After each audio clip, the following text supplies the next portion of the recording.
السلام علیکم ورحمۃ اللہ وبرکاتہ۔ اس وقت Islamic radio programme light of Islam, Islamic TV programme light of Islam آپ دیکھ رہے ہیں۔ میں ہوں آپ کا ہوسٹ مقصود صدیقی۔ آج بات ہو رہی ہے محرم کے 10 تاریخ کی۔ بہت اہمیت ہے اور اللہ سبحانہ و تعالیٰ نے اتنی ہسٹوریکل ایونٹس ہوئے ہیں اس میں۔ 10 محرم کے جو تاریخی واقعات ہوئے ہیں میں آپ کے ساتھ شیئر کرتے چلوں۔ 10 محرم کو انسانیت کی جو پہلے ہمارے آدم علیہ السلام ہمارے والد جو ہے ان کو 10 محرم میں ہی آپ کو پیدا کیا گیا ہے۔ یہ بہت ہسٹوریکل دن تھا جو انسانیت پیدا ہوئی ہے، اور جب ان سے کچھ چھوٹی سی غلطی ہوئی تھی جنت میں، اس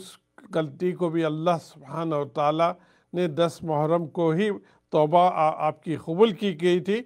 اور اسکالر سے پتہ چلتا ہے کہ آسمان، زمین اور قلم یہ ساری چیزیں 10 محرم کو ہی جو ہے وجود میں آئے تھے اللہ کی مہربانی کی طرف سے۔ اور نوح علیہ السلام کو جو آپ کی کشتی تھی، تمام اس وقت کی انسانیت کو عذاب میں تو جو ہے ختم کر دیا گیا تھا۔ جتنے انسان آپ کے ساتھ بچے تھے اراؤنڈ 83 اور تمام جانور، چرند پرند، سارے چیزیں جو کشتی تھی وہ پھر کشتی جا کے جودی پہاڑ پر جو ہے پھر لینڈ کی گئی تھی۔ اس کے بعد ابراہیم علیہ السلام کا جو ہے کی پیدائش بھی، اور ساتھ ساتھ ابراہیم علیہ السلام کو جو نمرود اس وقت کا بادشاہ تھا اس نے سزا جو دی تھی، آگ، بہت بڑی آگ تیار کی گئی تھی، اس میں آپ کو جو ہے ڈالا گیا تھا، اور 10 محرم کو ہی اللہ کی طرف سے آپ کو کامیابی ملی، آگ سے نجات ملی۔ اسماعیل علیہ السلام جو ہے پیدا ہوئے 10 محرم کو۔ یوسف علیہ السلام کی جیل سے رہائی ہوئی اور آپ کو حکم اس وقت کی حکمران کا جو ہے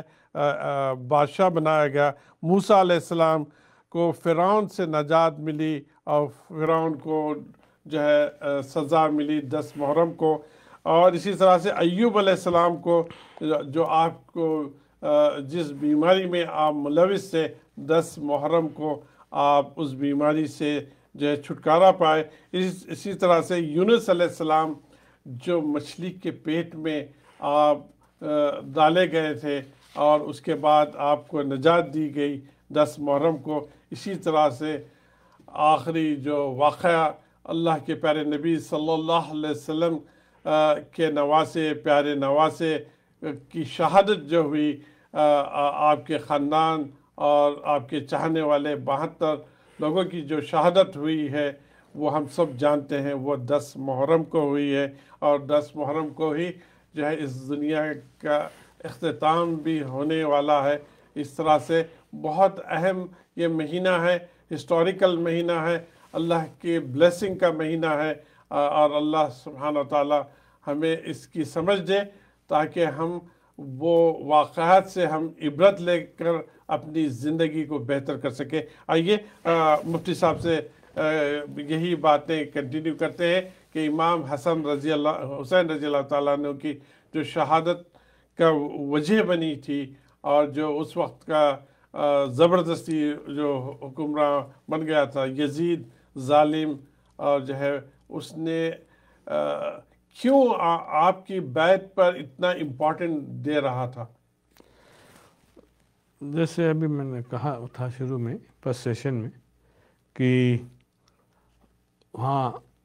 جیسے ہم نے ذکر کیا تھا بغداد اور بصرہ اور کوفہ میں زیادہ جو ہے لوگوں نے آپ کو جو ہے ریکویسٹ کی کہ آپ آ جائیں، یہاں ہمارے پاس حفاظت ہوگی اور ہم آپ کے ساتھ مل کے آپ کی خلافت میں جو ہے رہیں گے اور کام کریں گے۔ تو اتنی شدت سے ریکویسٹ تھی کہ آپ وہاں سے مدینے سے نکلے، لیکن یزید کو خوف ہوا کہ حسین رضی اللہ تعالیٰ عنہ اگر ان لوگوں کے ساتھ مل کر اور ساتھ ہی جو وہاں کے لوگ آپ سے بیعت ہونے کے بعد اور ایک خلافت کی شکل بن کر وہاں کھڑے ہو جائیں گے تو میری حکومت کو نقصان نہ پہنچے، میری حکومت کا جو ہے تختہ نہ گر جائے۔ تو اس خوف نے ان کو کہا کہ بھئی، ایک بندہ تھا ان کی آرمی میں شرجیل نام کا، اور بھی کئی، تو اس میں مین اس کو آرمی بنا کر بھیجا کہ بھی روکو اس کو، ان کی جو ہے جو حسین رضی اللہ تعالیٰ عنہ وہاں جو جا رہے ہیں اس کو جانے نہ دیں، روکیں۔ تو روکنے میں کربلا کا میدان، اب وہ خیر جس میں تاریخ میں تو یہ چیزیں ایسی نہیں ہیں کہ پوری ایگزیکٹلی ہمیں معلوم ہوں، کافی خلط ملط بھی چیزیں ہوئی ہیں۔ اللہ نے قرآن اور حدیث کی حفاظت کی ہے، تاریخ میں وہ چیزیں جو ہے نہیں ہیں جو قرآن حدیث کی ہیں۔ تو حدیث تو آپ صلی اللہ علیہ وسلم سے جو ثابت ہو وہ ہے، اور یہ حسین رضی اللہ تعالیٰ عنہ کا جو واقعہ ہے وہ تاریخ میں آتا ہے، جی حدیث میں نہیں ہے۔ تو اس حساب سے کئی چیزیں ہم یہ نہیں کہہ سکتے کہ یہی ہے وہی ہے، تو لوگوں نے مختلف چیزیں لکھی ہیں۔ اس میں سب سے اہم چیز یہ ہے کہ اللہ نیکی دیوے، یزید کی خواہش نہیں تھی کہ وہ قتل کریں حسین رضی اللہ تعالیٰ عنہ کو، یا جو ہے ان کے اہل بیت کو، جو ان کا جو خاندان ہے، ان کی جو فیملی ہے، اس کو قتل کرنے کا کوئی پلان نہیں تھا۔ بس یہ تھا کہ ان کو وہاں جانے نہ دیا جائے، اور اس کو خوف تھا کہ میری حکومت جو ہے کا تختہ نہ پلٹ دے۔ لیکن جو اس کے ساتھ تھے، اس کے جو لوگ جن کو اس نے ذمہ داری دی تھی، وہ بدمعاشی کر کر انہوں نے جو ہے تھوڑا سا اوپر اپنے سے آگے بڑھ کر وہ سب حرکتیں کی ہیں جو بالکل جو ہے ساری انسانیت کے لیے ایک شرمناک واقعہ ہے۔ جی اور ہمارے آپ صلی اللہ علیہ وسلم کے اہل بیت کے ساتھ جو ہوا وہ ایک بہت ہی سمجھیے سب کے لیے ایک بہت بڑا غم ہے اور بہت بڑی تکلیف دہ ہے۔ اور یہ چیز جو ہے آپ صلی اللہ علیہ وسلم نے پہلے ہی پیشن گوئی کر دی تھی کہ اس طرح سے ہوگا، کہ آپ کے بعد جیسے علی رضی اللہ تعالیٰ عنہ 4 خلیفہ گزرے ہیں، جی اس کے بعد تھوڑے دن حسن رضی اللہ تعالیٰ عنہ رہے، تو پورے 30 سال کا عرصہ خلافت رہی ہے جی جو آپ صلی اللہ علیہ وسلم نے پیشن گوئی کی تھی، مطلب پہلے اسے بتا دیا تھا۔ تو اس کے بعد جو چیزیں ہوئی ہیں اس میں کافی اختلاف اور فتنے رہے ہیں۔ تو اس میں یہ یزید کا دور بہت ہی سخت تھا، کیونکہ امیر معاویہ بھی صحابی تھے اور نیک تھے، اللہ والے تھے۔ اب ان کے لیے بھی لوگ انگلیاں اٹھاتے ہیں، لیکن صحابہ جو ہوتے ہیں ہم جو ہے احتیاط رکھیں، ان کو کوئی بھی صحابی ہو، آپ صلی اللہ علیہ وسلم نے فرمایا اصحابی کالنجوم من ای اقتدیتم و اہتدیتم، میرے صحابی ستاروں کے مانند ہیں، جو بھی کوئی صحابی ہو آپ اس کو فالو کریں تو آپ کو ہدایت کا راستہ ملے گا، آپ راہ راست پہ رہیں گے انشاءاللہ۔ تو اس طرح سے صحابہ کی آپ صلی اللہ علیہ وسلم نے پیشن گوئی کی تھی کہ صحابہ جو ہے اللہ کے رسول صلی اللہ علیہ وسلم کی صحبت اختیار کیں تو ان کی آپ جو ہے ریسپیکٹ کریں۔ تو خیر اب یزید تو صحابی تو نہیں تھے،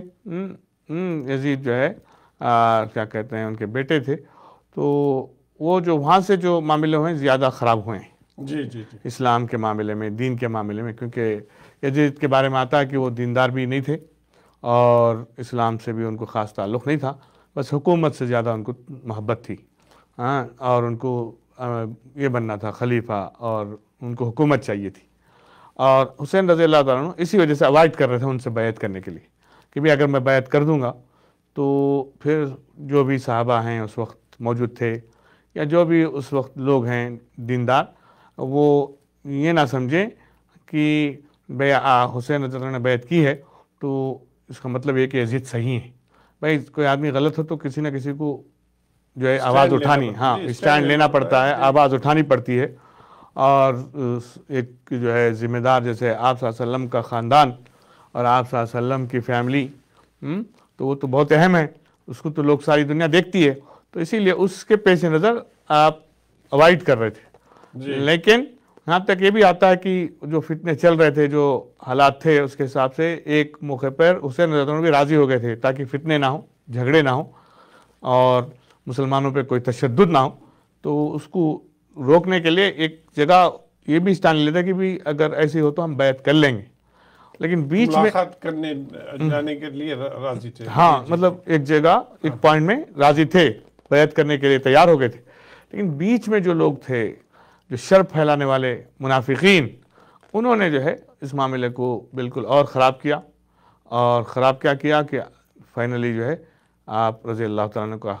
قتل بھی کیا، شہید کیا ان کو اور ان کے بچوں کو اور ان کی بیویوں کو، ان کے گھر والوں کو، ان کی بہن اور ان کے بھائی، ان کے جو بھی بچے اہل بیت ہیں، اس میں جیسے آپ نے خود کہا 70 سے زیادہ لوگ شہید ہوئے. ہاں تو یہ چیزیں آئی ہیں منافقوں کی حرکتوں کی وجہ سے. منافق بیچ میں آگے بڑھ کر اسلام کو نقصان پہنچانے کے لیے، کیونکہ اسلام پھیلتا جا رہا تھا،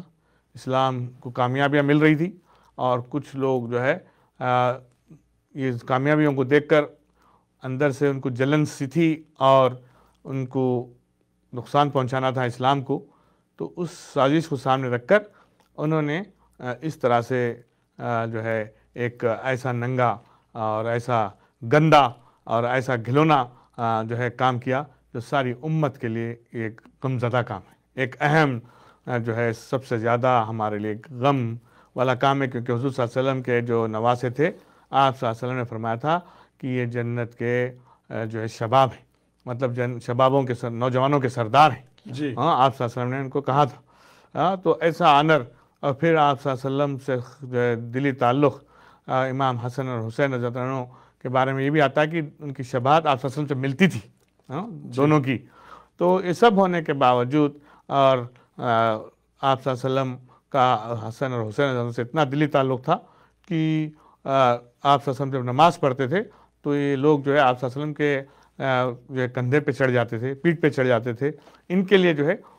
تاکہ ان کو چوٹ نہ لگے اور ان کو کوئی تکلیف نہ ہو، تو آرام سے سجدے کرتے تھے تاکہ ان کو جو ہے تھوڑا سا جو ہے آرام بھی مل جائے اور تکلیف بھی نہ ہو. تو اس طرح سے دلی تعلق، اور جیسے آپ نے خود کہا کہ آپ صلی اللہ علیہ وسلم نے ان کو اپنا لعاب دہن دیا تھا جب پہلا جو ہے جیسے آدمی جب بچہ پیدا ہوتا ہے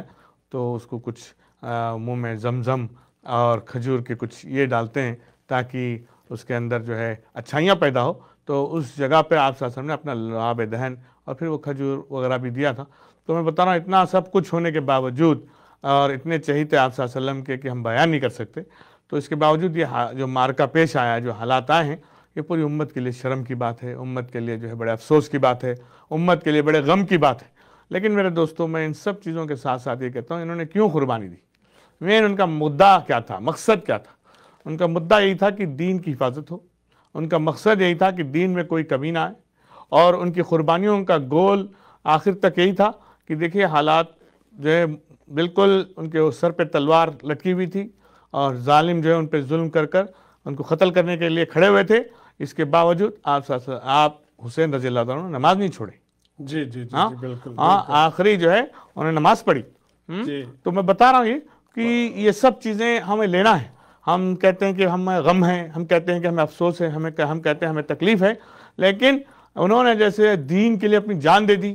اور دین کی حفاظت کے لیے جو ہے انہوں نے جو ہے اپنا خاندان کو جو ہے داؤ پہ لگا دیا. اور آپ بریک کی ریکویسٹ بار بار آ رہی ہے، تو بریک کے بعد انشاءاللہ باتیں کنٹینیو رہے گی. السلام علیکم ورحمۃ اللہ وبرکاتہ.